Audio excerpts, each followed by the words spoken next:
turning pain into beauty is easier than you think. It just takes 5 simple steps to move big, juicy emotions like fear, anger, sadness, jealousy, those really good ones, into beautiful pieces of art. And you don't need any art skills to get this done. We're going to start this process by choosing a simple color palette, 2 to 5 colors in whatever mediums you feel like working with. The colors need only feel pleasing to you in this moment. Set the rest of your colors aside. We're choosing only a few colors here because big emotions can feel really overwhelming at times, and simplifying the color palette means you won't get overwhelmed by your supply choices as well. With a simple color palette, all the focus can be on the emotion moving through the body. If you find yourself getting a really strong pull to a specific color or medium while you're creating, by all means, add it to your palette. Don't worry about this though. If you need to add or subtract a color while creating, you will know. It will become very, very clear. Follow that clarity if it arises, but don't worry about it if it doesn't. Next, you need to sit with the big emotion that you're feeling. You don't need to name it, you only need to feel it in your body. Close your eyes if you need to, and invite the emotion to come forward. If it doesn't want to come right away, that's okay. Try thinking about a situation that often brings that emotion out. For example, if you'd like to work through intense nervous feelings, try thinking about the public speaking event you did last month or one that's coming up in a couple weeks. Maybe you'd like to process the feeling of anger and you felt pretty angry when your partner didn't take the garbage out last night. Or maybe you feel like you'd like to work with the feelings of worry that you're feeling over a big decision you need to make coming up. Whatever feeling you'd like to invoke, think of a situation that brings that feeling forward so you can easily connect with it. Once you have, let the feelings wash over you like a beach wave. Now ask the emotion what mark to make and follow what it says. You can ask this question in your head or you can do it out loud. Once something comes to you, make that mark. The mark could be a shape or a squiggle or a smudge of color. No need to think about it. Just make whatever mark comes to you. If nothing arises, try asking more specific questions.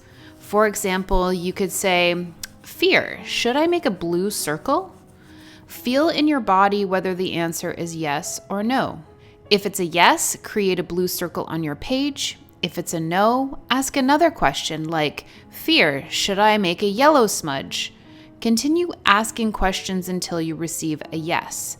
You'll know it's a yes because it feels really good in your body, and you'll know it's a no because there's a feeling of tension or dissonance.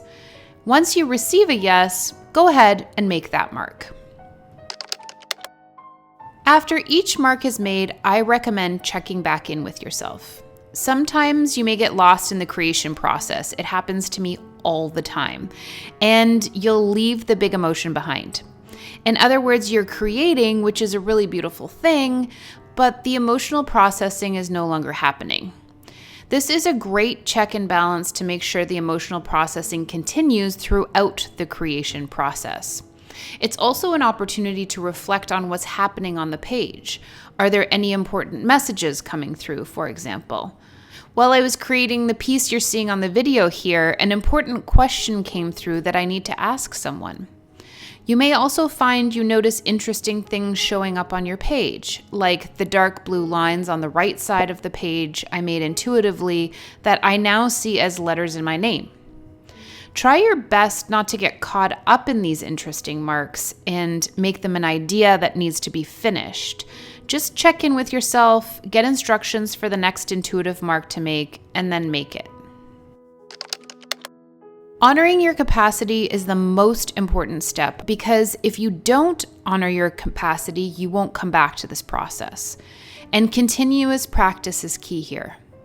There's a big energetic difference between slogging through this activity and willingly engaging with it. If you stop when you need to, you'll come back to it willingly. There are a few signs it's time to wrap up your current session. For example, you've reached a set time limit that you set out for yourself.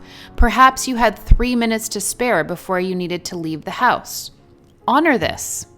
Or maybe you're having a hard time connecting with the emotion, or the process starts to feel like a chore, or you feel bored, or you feel totally overwhelmed. All good signs. You need to set your materials aside for a little bit and come back to it. Maybe you even completed the full page. That's a really nice feeling and a good sign to let things process and come back to another spread later.